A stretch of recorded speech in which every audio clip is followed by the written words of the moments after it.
David Austin, what is your book about? Well, it's called Delivered Unto Lions. It's set in the 1970s and it tells the story of a 12-year-old boy with depression who is admitted to a children's psychiatric unit. So it's about entering adolescence while surrounded by other disturbed kids and unsympathetic and sometimes abusive nursing staff. So, what inspired Delivered Unto Lions? Well, I suffered with depression as a child, and I ended up being admitted to the former Merrifield Children's Unit at the Tone Vale Psychiatric Hospital in Somerset.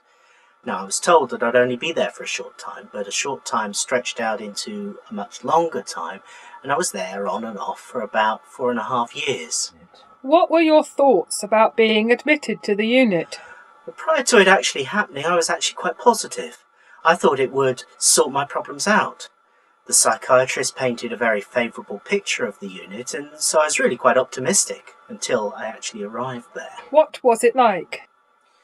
Well, it was very traumatic, really, because suddenly I was in this place surrounded by kids with all sorts of psychological and behavioural problems.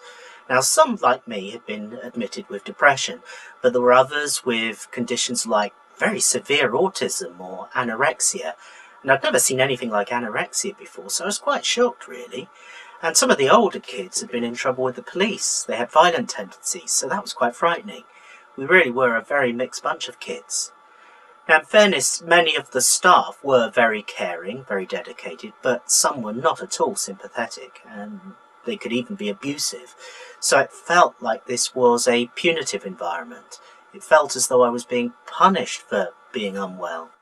Do you feel that you lost out on anything because of this?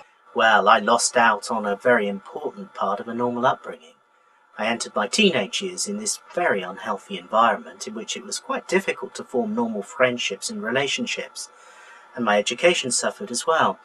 The school facilities connected with the unit were really quite limited, and I effectively missed out on most of my secondary education.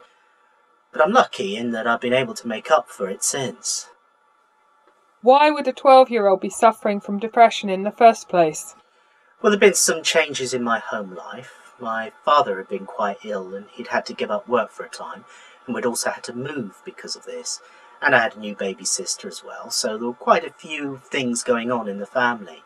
And once we'd moved, I didn't really settle very well at my new school, and so over a year or so I gradually started to become depressed. What sort of treatment were you given at the unit?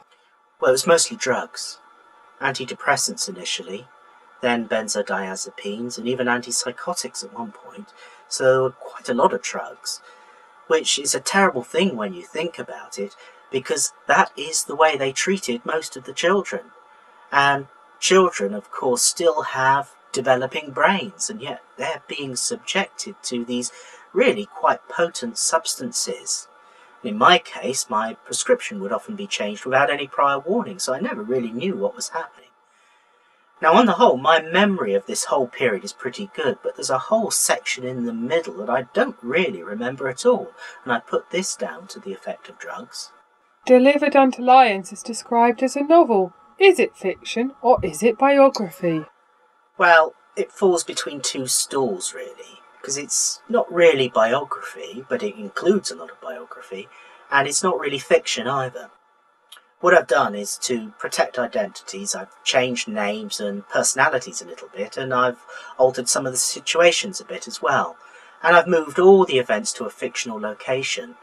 But it very closely follows much of my own experiences, and it draws heavily on things I witnessed, like excessively aggressive forms of restraint, or the occasional confinement of kids in isolation with their clothes taken away from them. So a lot of Delivered Unto Lions can be taken fairly literally, but there's also a bit of artistic invention in there too, particularly to cover gaps in my memory. Was the unit like the old mental asylums portrayed in films and documentaries? Well, it looked different.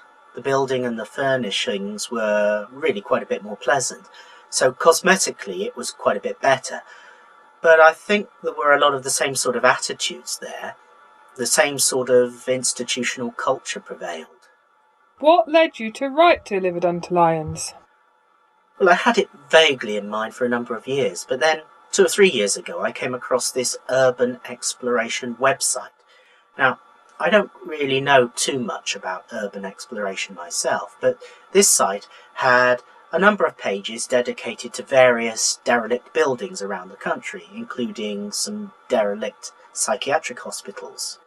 And one of those hospitals was Tone Vale, the adult hospital that my old children's unit was attached to. And that particular page had a forum, and some ex-child patients had posted there.